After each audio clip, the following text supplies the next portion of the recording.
It starts the moment the door clicks shut. That small, almost invisible sound that means nothing to you but everything to your dog.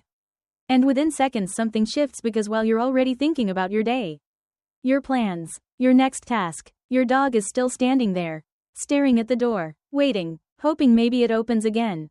But it doesn't, and that's when the movement begins. Not random, not confused, but focused, like it already knows exactly what it needs to do. It turns, walks quickly, almost urgently, straight toward your room, no hesitation, no distraction, as if this is a routine it has repeated more times than you realize. And when it reaches your space, it doesn't wander.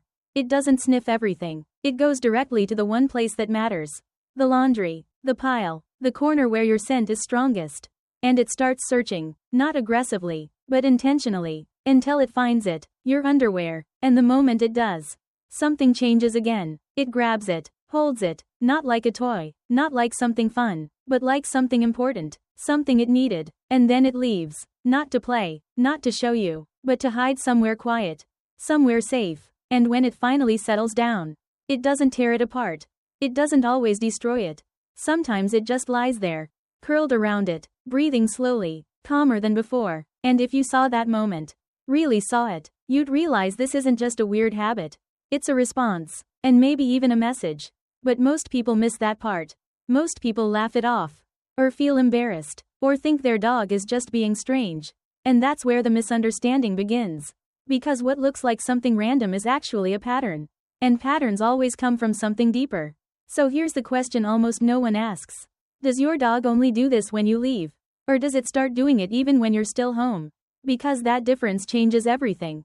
If it only happens when you're gone, that's your dog trying to hold on to comfort, to your scent, to something that makes the empty space feel less empty. But if it starts happening when you're in another room, when you're busy, when your attention shifts away, then it's no longer just comfort. It's becoming a loop, a behavior your dog is starting to rely on. And that loop works like this. Your dog feels a small moment of unease, maybe boredom, maybe a tiny bit of anxiety. It goes searching, it finds your scent, it feels better, and that relief, that tiny emotional release, is powerful, because in your dog's mind, it just solved a problem. And the brain remembers that. It locks it in. It says, this works. So the next time that feeling comes back, it doesn't try something new. It goes straight to the same solution, again and again, until it becomes automatic. And this is where things quietly shift from something harmless into something deeper. Because now it's not just about love or attachment. It's about dependency. And those two things might look similar on the surface, but they are completely different underneath. Love is flexible. It allows space. It allows calm.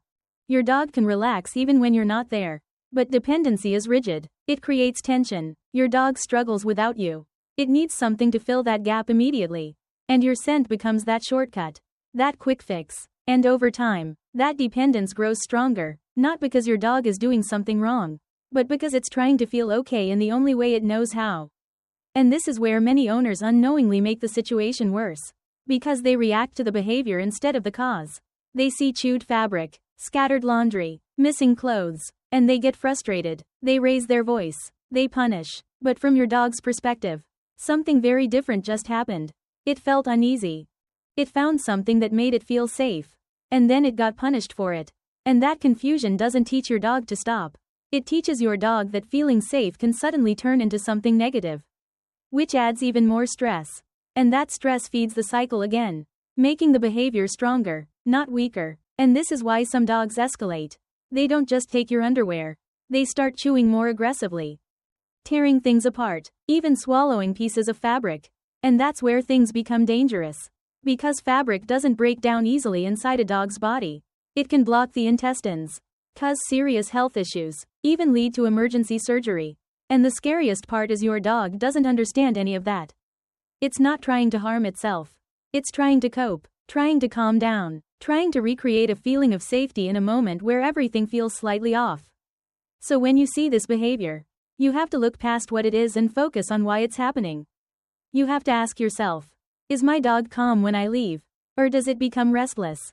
Does it settle down? Or does it keep moving, searching, pacing? Because those small details tell you everything.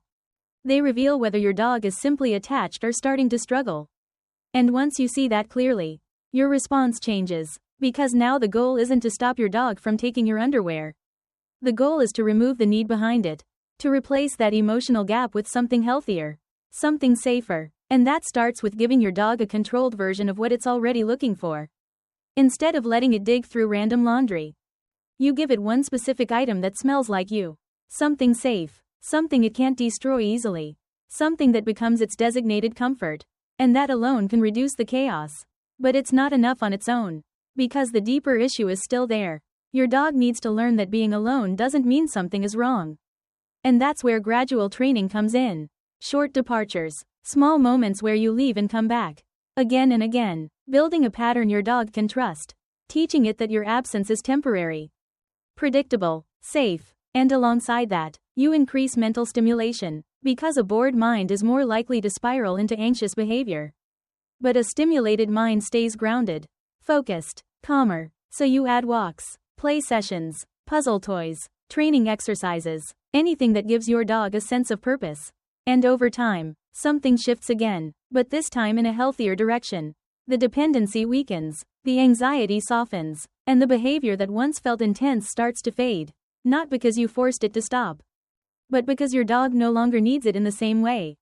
And when you reach that point, when your dog can rest calmly even when you're not there, when it doesn't rush to your room the second you leave, when it doesn't panic or search desperately, that's when you know you've changed something real, something deeper than just a habit. And it all starts with understanding what that behavior meant in the first place. Because at its core, your dog stealing your underwear was never about the object. It was about connection, about comfort, about trying to stay close to the one thing that makes its world feel safe. And once you see it that way, everything changes. The frustration fades. The confusion disappears. And what's left is something much more honest. Your dog isn't weird. It isn't trying to embarrass you. It isn't being bad. It's reacting. It's coping. It's trying to feel okay in a moment where something feels missing. And that's something worth paying attention to. Not ignoring. Not laughing off. Because small behaviors often carry big meanings. And when you start noticing those meanings, you don't just fix problems. You build a stronger connection. A calmer environment. A relationship based on understanding instead of reaction. So the next time you walk into your room and find your dog lying there with something that used to make you feel awkward, pause for a second. Look a little closer. Because what you're seeing might not be strange at all. It might just be your dog trying to hold on to you in the only way it knows how. And once you understand that, you stop seeing a problem and start seeing a message. And that message, whether soft or urgent, is always worth listening to. So if your dog does this, comment yes, because you're not alone. Hit like if this changed how you see your dog. And subscribe if you want to understand the hidden meaning behind the things your dog does every day. Because the behaviors that seem the strangest are often the ones that matter the most. And in the next video, we're going even deeper into another habit that almost every dog owner ignores. But shouldn't.